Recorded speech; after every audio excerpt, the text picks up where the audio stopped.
ऐसा लगता है कभी कभी कि हर दरवाज़ा बंद हो चुका है।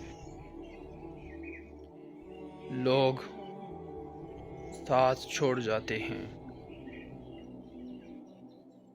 रिश्ते, मोहब्बतें, उम्मीदें सब बिखर जाती हैं। और तब दिल कहता है अब कुछ नहीं बचा, सब खत्म हो गया।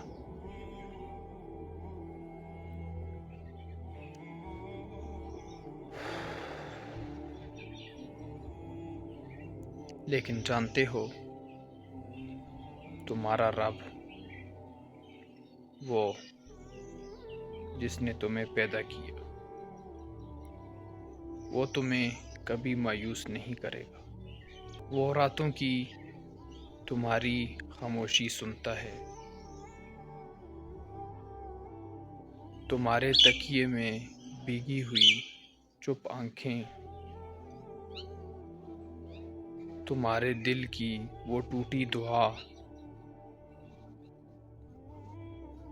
वो सब कुछ जानता है।